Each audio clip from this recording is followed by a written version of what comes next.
ঘর সাজাতে আমি ভীষণ ভালোবাসি, তাই আজকে আমার এই শখের ফুলের টবটাকে সুন্দর করে একটা ডিজাইন করলাম আর সাথে একটা ছোট্ট গাছও লাগালাম। আর রাতে পেয়ে গেলাম আমার পছন্দের বিরিয়ানি। এই সেই ঝালবাকলা ওঠা ফুলের টব, মনে তো করেছি সুন্দর করে একখান ডিজাইন করব, দেখি কতদূর করতে পারি। এদিকে রং তুলি নিয়ে কাঁপা হাতেই আঁকি বুকি শুরু করে দিলাম।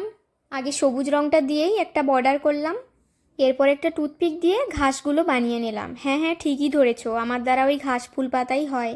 আর দুনিয়ায় এতগুলো ফুল থাকতে আমার মাথায় ভূত চাপলো শিউলি ফুল করব। তবে শিউলি ফুলটা আমার অনেক পছন্দের। সাদায় তারাবাতি করে মাঝখানে লালটা দিলাম। এবার তোমরা কও দেখি, এটা কি শিউলি ফুল লাগছে? এরপর তো কিছুক্ষণ থমকে গিয়েছিলাম, ঘাস করলাম, ফুল করলাম, পাতা করলাম, এইবার কি করা যায়। এরপর আমার গোবর ভরা মাথায় বুদ্ধি আসলো, ছোটবেলার পড়াশোনাগুলো তাহলে কখন কাজে লাগবে। ফুলের মধু খেতেই তো প্রজাপতি আসে, প্রজাপতি ছাড়া তো ফুলের বাগান ভাবাই যায় না। এখন না হয় একটা দুটো প্রজাপতি বানাই। আর জানি না কেন সাদা রঙেই আমি আটকে যাই, প্রজাপতিটাকেও সাদা বানিয়ে ফেললাম আর ডানাগুলোই একটু হলুদ দিলাম। তবে আমি উল্টো দেশের লোক, তাই এর শুং দুটোকেও উল্টো দিকেই বানালাম। এই ডিজাইনটা কি ভালো লাগছে? এদিকে আঁকি বুকি মাঝ রাস্তায় ছেড়ে আমার খাই খাই শুরু, তবে হাতের নাগালে এই চকলেটটাকেই পেয়েছি। বিরতির পর আবার কাজে লেগে পড়লাম। এখন উপর দিকটা একটু সিম্পলভাবেই ডিজাইন করলাম। আর রঙের জ্বালা দেখো, আমার পুরো জামায় লেগে একাকার।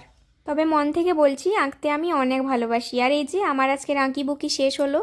এইবারে তোমরা বলো ডিজাইনটা কেমন হয়েছে। আমার তো মনে হয় আমি যতগুলো রঙের কাজ করেছি তার মধ্যে এইটাই একটু ভালো হয়েছে।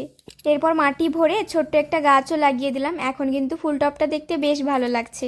এরপর একটু জল দিয়ে আমগো বেলকনিতেই রেখে দিলাম। আর রাতের বেলা বর নিয়ে এসেছিল আমার পছন্দের মাশরুম বিরিয়ানি। সেই দুর্গাপুজোর নবমীতেই এই মাশরুম বিরিয়ানিটা খেয়েছিলাম, আর খেয়েই এর প্রেমে পড়ে গেছি। সেদিনের স্বাদ আর আজকের স্বাদ কোনো তফাৎ না, দুটোই জাস্ট অসাধারণ। এরপর দুম করে বাজি ফোটার আওয়াজ পাই আর দৌড়ে চলে আসি বেলকনিতে দেখতে। আর এইটা দেখে তো মনে হচ্ছিল কালী পুজো ইজ কামিং।